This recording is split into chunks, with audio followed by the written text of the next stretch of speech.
Zone 1, Part 3.2, The Lieutenant, Redux. All right, deep breath for our summary. I think there's four main things that we want to cover in this section. Last time, it was the Zone 1 short story. Well, this time, there's a little bit more for us to get our heads around. But, like I said, it's nicely organized. So we're back in the present. Mark Spitz, Bozeman, and Ms. Macy visit with disposal. And Mark Spitz learns that there have been reversals. We flash back then to Mark Spitz's time with Mim. And then we're back in the present. Mark Spitz attends a memorial for the lieutenant who killed himself. And the lieutenant waved back and jammed a grenade into his mouth. And then we finally, again, Mark Spitz flashes back to 7 weeks into their mission when the lieutenant sent Omega and Gamma to clear the subway. All right, so that's what's going on. Let's talk about each moment individually. So when Mark Spitz visits the disposal, he does learn some bad news. So I think when he visits disposal, there are two things that we do want to talk about. Number one is the Coakley, which is their incinerator. As he points out, it burned things. Here, it burned the bodies of the dead with uncanny efficiency, converting it to smoke, fly ash, and a shovel full of hard material. The machine's purpose was clear. Why it had been invented and its intended deployment before the plague was a mystery. So there's this sort of real darkness surrounding the Coakley. In addition to the fact that it burns these bodies, they realize that it was invented before the plague for something, right? Why would you need a mass incinerator for bodies even before the plague? So there's this sort of question surrounding it.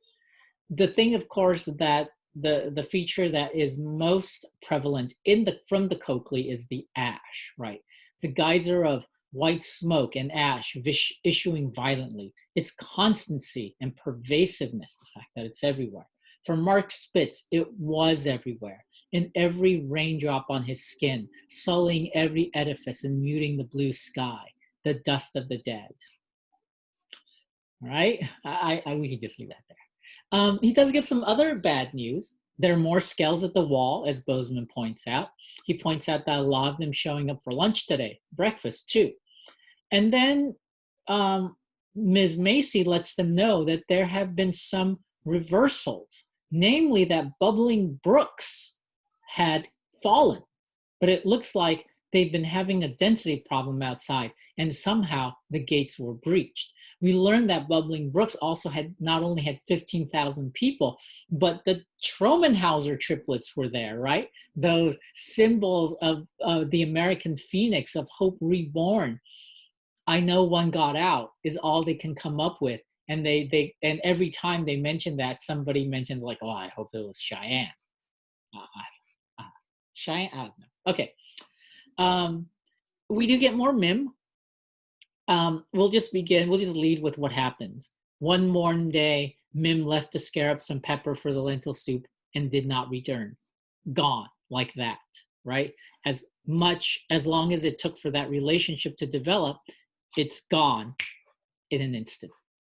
But in this section, we also have a really interesting side note here, which is Mark Spitz points out his love of sci-fi fantasy, which seems somehow appropriate to this class and, of course, to this novel. As he pointed out, as a kid, he invented scenarios for adulthood to outrun a fireball, swing across the air shaft on a wire. He'd always seen in himself, and later on he said he'd always seen himself in them, the robots who roved the galaxy in search of the emotion chip, the tentacled thing that were more human than the murderous villagers who hunted them for their difference. So Mark Spitz has a very interesting identification with these science fiction characters, right? He's that robot who's learning how to be human, right? He's the tentacled monster that's not seen as human, but is more human. So the comparisons there, of course, relate to this question of Mark Spitz's sense of himself as a human being, right? It's kind of this almost internal search for a type of humanity, which is interesting, right? But then he points out, and this is an extended passage, I've included the beginning of an end for it. And he points out that in these stories, of course, the townspeople were the real monsters. And then he connects it to what's happening with the Skelepocalypse, right? It was the business of the plague to reveal our family members, friends, and neighbors as the creatures they had always been. So, in other words, the plague has ripped away sort of this facade of who they were pretending to be to really make them what they always were, right? And he asks this question: what had the plague exposed him to be? And as a reminder, it just makes him, as he puts it, I'm more me, right? This is the mediocre man who has been pushed into the mediocre world and given his best place for him to survive. So he hasn't changed per se. He's just more of himself, is what he concludes. All right, so we get to the lieutenant's memorial.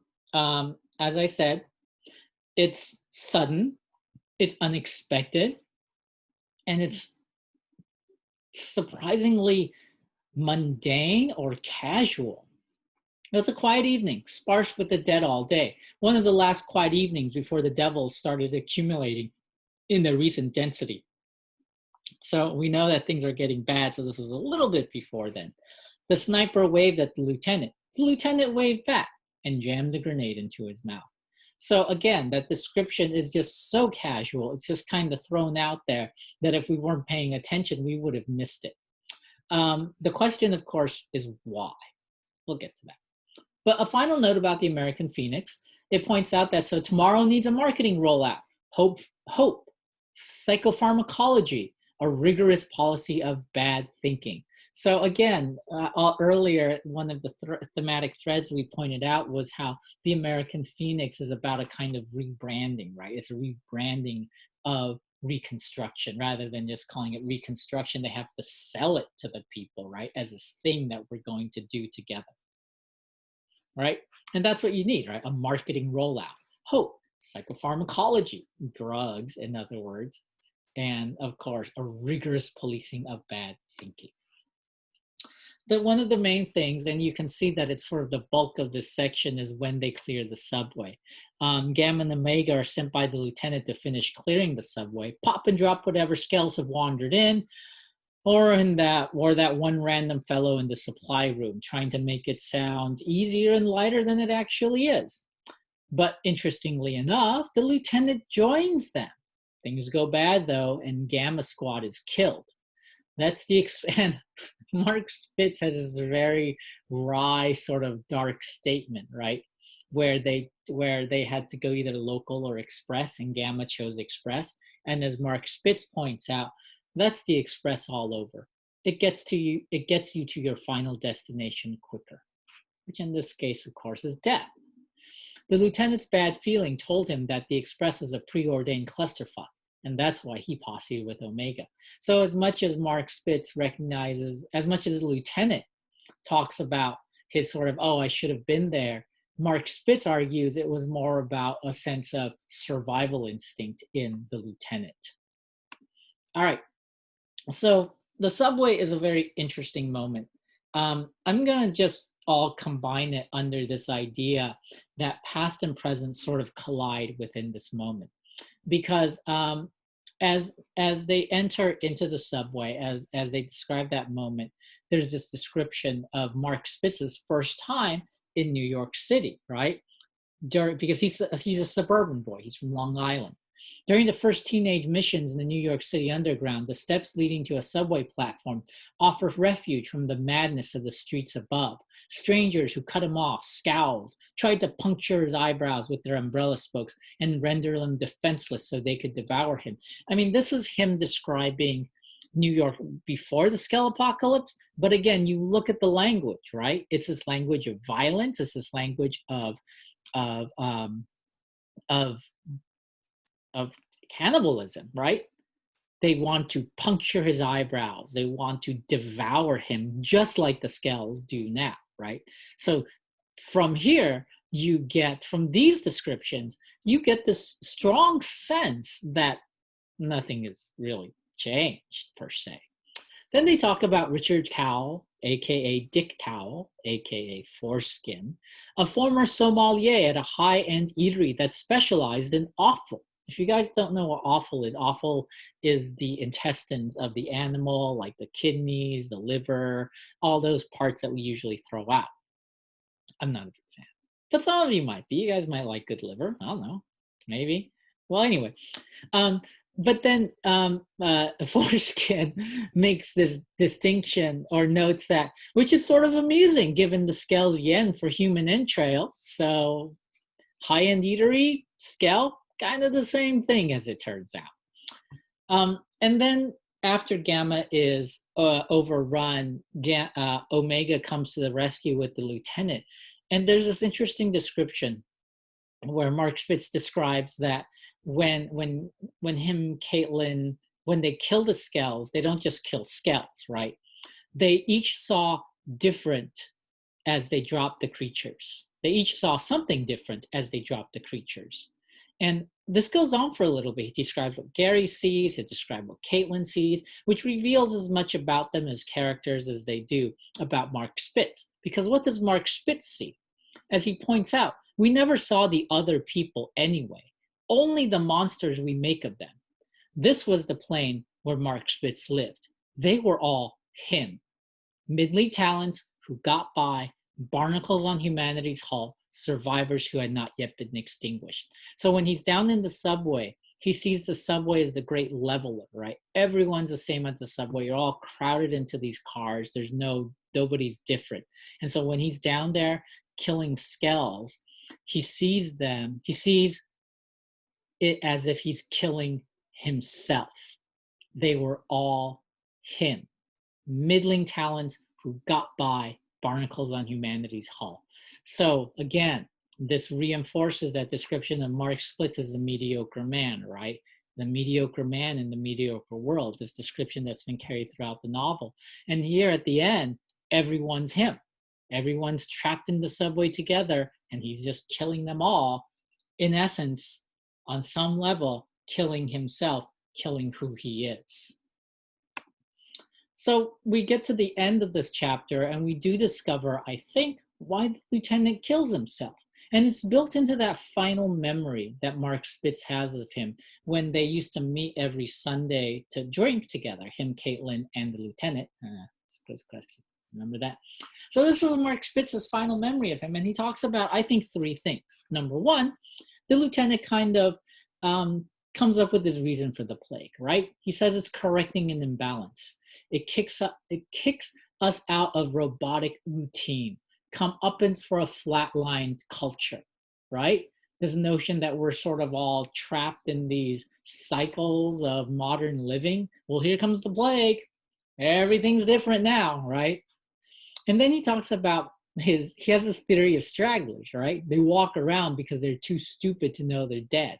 Or maybe it's his theory of Skells. But anyway, it's his theory of the dead, right?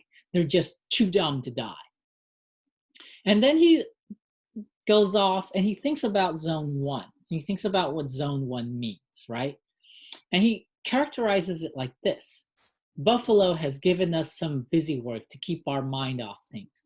Dig a drainage ditch, shuck the fucking corn, clear some buildings. You have to admit, passes the time. So in other words, the lieutenant sees Zone 1 not as a part of reconstruction, but just something to keep the people busy. So they're not thinking about the world itself. And he kind of gives into that, right? He just kind of shrugs and says, you have to admit, passes the time. But then we are like, well, how does that explain his suicide? Well, earlier on, Mark Spitz talks about why people kill themselves in the wasteland, why people kill themselves in the New World. And he has this line, which is haunting in itself, right? The suicide accepted finally what the world had become and acted logically. In other words, once they recognized what the world was like around them, they did the only thing that made sense, and that was to kill themselves. So arguably, this is what the lieutenant